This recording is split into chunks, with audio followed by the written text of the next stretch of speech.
By the story ya Margaret Nduta mlifikisha wapi? Najua mlikuwa mnasema ni story za chapa hadi mimi nikakwiti kuipiga. Lakini nawaambia saa hii kuna updates zimetoka kumuhusu na ni good update na ni good news kwa familia ya Margaret Nduta. Majamaa, huyu politician anaitwa Sabina Chege. Huyu ni mama wa utu. Yale ambayo anaendelea kufanya ile njia anatumia kuifuatilia hii story yote, hii ni mapenzi ya Mungu na ni zawadi kwa Wakikuyu. Huyu politician Sabina Chege amefanya jitihadi hadi ame make sure huyu Margaret Nduta ako in safe hands. So majamaa, leo nataka niwapeleke kwa zile latest news. Nataka niwapeleke kwa zile stories zenye zimetokea hivi leo, si hata jana, ni hivi tu leo, ndio muone, muitazame, muiangalie, tuisome pamoja. Meanwhile, if you are new to my YouTube, please fanya ile kitu ya kawaida ya kusubscribe na turn on the notification. So kwa wale watu ambao mlikuwa mna mshene mingi, saa hii nataka niwaambie zile updates zimetoka, muache mshene mingi, mfuatilie update, muache story mob, story za chapa, nisikie mimi. Yale ambayo nitawaambia leo ndio utaweka kwa akili yako ili ujue the latest, ile ya mwisho kabisa ya Margaret Nduta ni gani. Na leo nimeamua niwaletee, ndio maana nimeamua nichukue fursa. Unajua guys, it has been a while since hii story toke, imekuwa muda sana. Na mimi nikaamua sitaki nikae na kielehele ya kudiscuss hii story sana, then it end up nijipate kwa mistake. Unaona, nika take my time, nikaona wacha tu nichukue muda wangu nielewe hii story. Na fanya sasa nimeielewa, nataka niwaisomee ili wenyewe mjue what is going on. So majamaa, mnachua vizuri Margaret Nduta fanya John Njoroge alimdanganya, wakatoka Kenya wakapanda pass wakaenda Ethiopia, kamdanganya ni Ethiopia, anapandia ndege kufika Ethiopia, akapewa kabagi alikuwa nako, au kabagi alikuwa kamewekwa cocaine ya 2.5 kg ndani. Hiyo cocaine ilikuwa ina worth pesa mingi sana, alafu akampea na zawadi zingine za pesa, akamwambia ukifikisha hii bag Vietnam, hizi pesa ni zako, siko kwa pasha. Na msichana fanya hali ya umaskini akaona no option, ndapiti nichukue hii bag mpaka Vietnam. Na huko Vietnam mnakumbuka ya kwamba kuna mama ambaye alikuwa na meet na yeye. Huyo mama ndo alikuwa apeane hiyo bag kwake.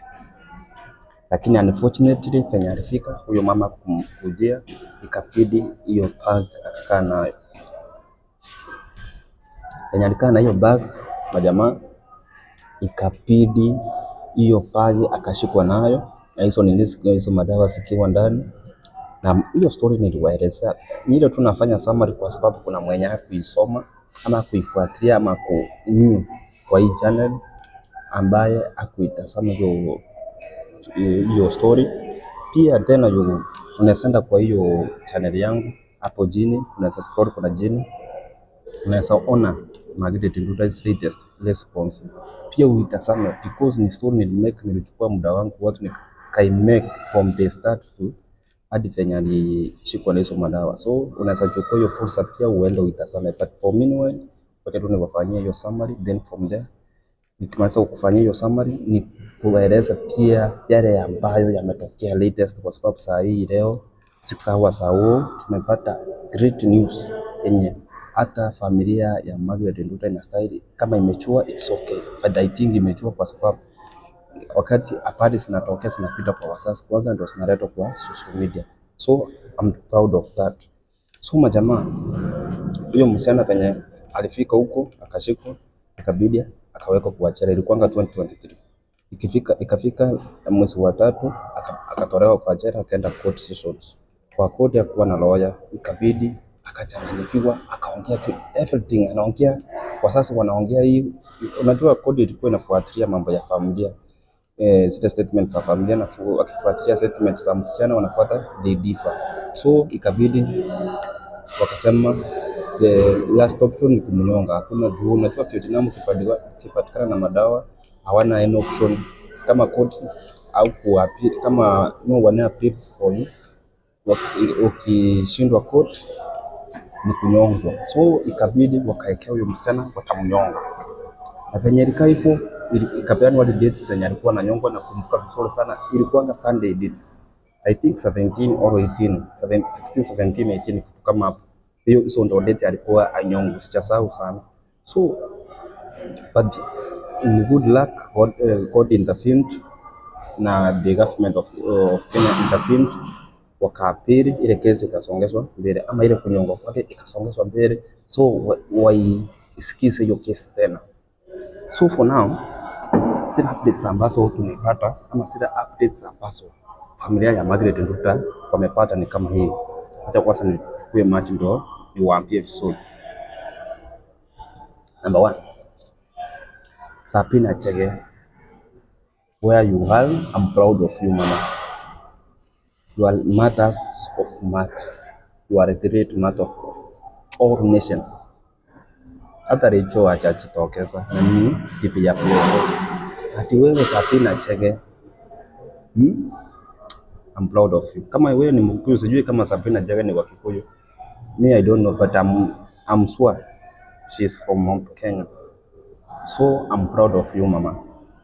Huyu mama hata ile siku nani alishikwa, Margaret Nduta, yeye ndo alienda kwa familia akawaambia it's na and na, what are you supposed to do? Akawafika karibu akawa advice, please avoid social media. Hiyo ndo nataka ni congratulate number 1 kitu aliambia familia, avoid social media interviews.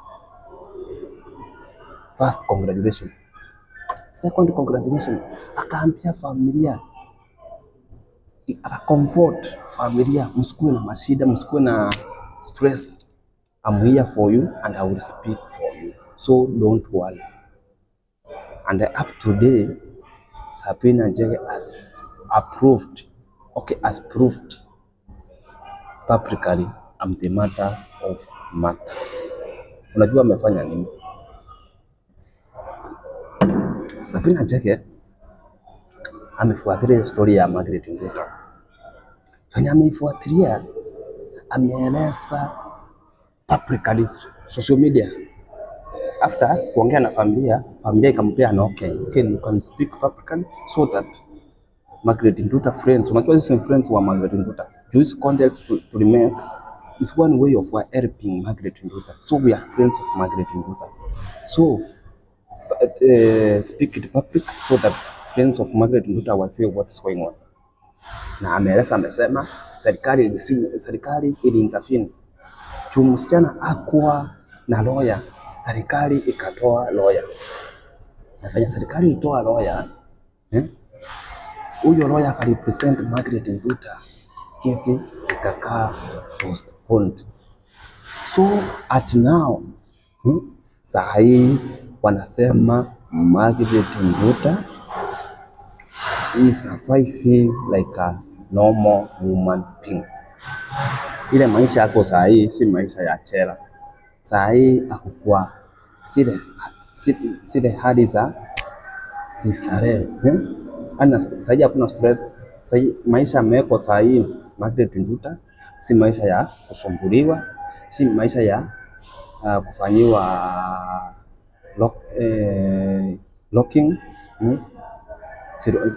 Hii kitu ya shutdown, hii kitu ya kufungiwa kwa nyumba, sijui kinaitwaje. Hiyo si maisha ambayo saa hii hako. Saa hii hako na freedom ya kutembea, ya kuongea na watu, ya kuinteract na ya kufanya anything. Mbona serikali ya Vietnam iliongea na serikali ya Kenya wakielewana? Due of that case, please allow huyu msichana kwetu na freedom so that sile stress alikuwa nazo akiwa kwa jela. Kuna vitu zingine saa hii hata akiulizwa hawezi sema kwa sababu alikuwa amefungwa na stress ya mpe time atembee, aongee na watu, interact, akili irudi. Na akili kirudi ataanza kuongea yale ambayo make ama zile shida ambazo alipitia mpaka akachipata kwa hii shida. ama ile njia alipitia mpaka akajipata kwa hii shida. So these all stories is because of Sabina Chege. I salute you. So majamaa, hii story mimi nilikeep quiet kwa sababu sikuwa nataka niende story za chapa. Hata mimi nimekuwa nikifuatilia silently, but saa hii leo hata mimi I'm feeling happy because of that. Hata hiyo statement pekee alisema msichana anaendelea salama. Hiyo statement pekee talks a lot. Otherwise guys, thank you for watching me. I told you you can't miss anything unless you are offline. Make sure you subscribe, make sure you like this video, and make sure you turn on the notification. Let me wish you a nice day.